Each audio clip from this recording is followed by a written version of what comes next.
Good morning, children. Today we will learn about the activity or some experiments or chemical reaction related to the chemical changes. Now, before that, let's revise again what is physical change and what is chemical change. Now, what is physical change? Always remember a change in which a substance undergoes a change in shape, size or state is called a physical change. There is no change in the chemical properties. Now some characteristic again I am showing you here. First one is, in the physical change no new substance is formed. Chemical composition also cannot change, does not change. They are temporary, they are reversible. It can be accompanied by a change in shape, size or state. No change in the mass of a substance and no gain or no loss of energy. Now, what is a chemical change? A change in which new substance is formed is called a chemical change, and the characteristics are, it cannot be reversed. It is an irreversible process.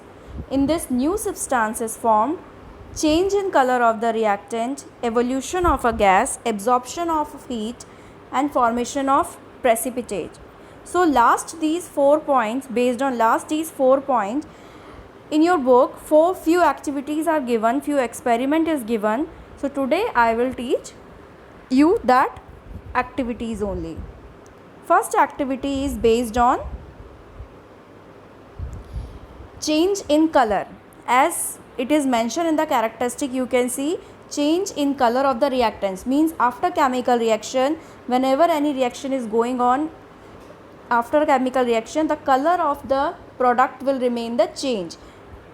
Now for conducting this experiment or this activity, we need few materials. So for this activity we need a beaker, water. Main ingredient is material that we required is copper sulfate salt and iron nail. So what is the procedure?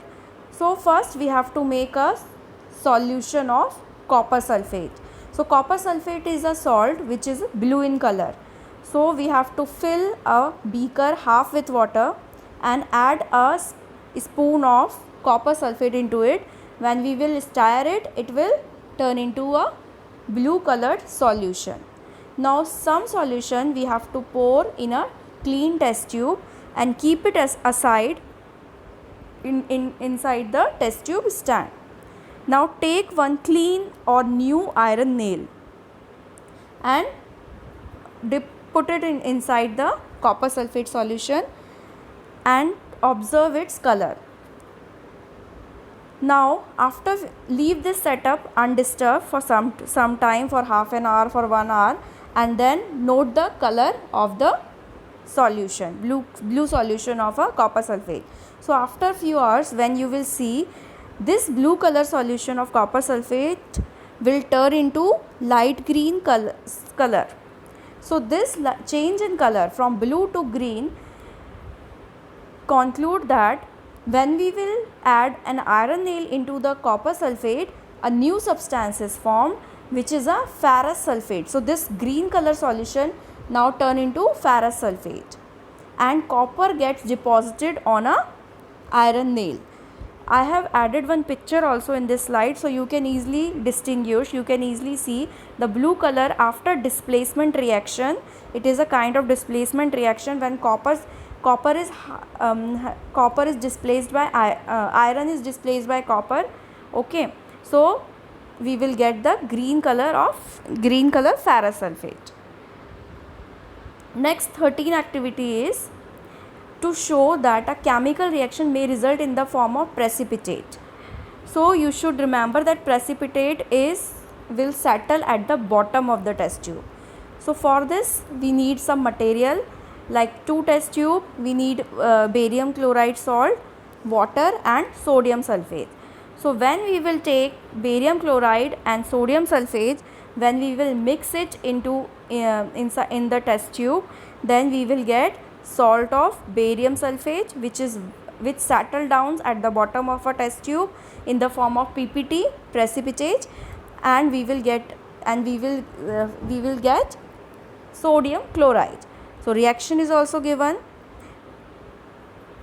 You can see in this picture also, when we will add barium chloride into sodium sulfate, we will get the white precipitate. We will get the white precipitate at the bottom of the test tube. Now, the activity number 14 is when we will add the zinc granules with dilute HCl. HCl is hydrochloric acid, is acid, strong acid. So when we will add when zinc granules react with this dilute HCl, it will form a salt, that is zinc chloride, and it will release hydrogen gas. So always remember, when a metal zinc reacts with acid, it will release hydrogen gas. You can see this picture. In this zinc metal, when we add dilute hydrochloric acid and acid, it will release hydrogen gas, which we can easily collect it with the help of downward displacement method. The same experiment is I have explained you in the 7th class also. Now this is the activity 15. This activity is showing the evolution of heat. After chemical reaction, high amount of heat is evolved.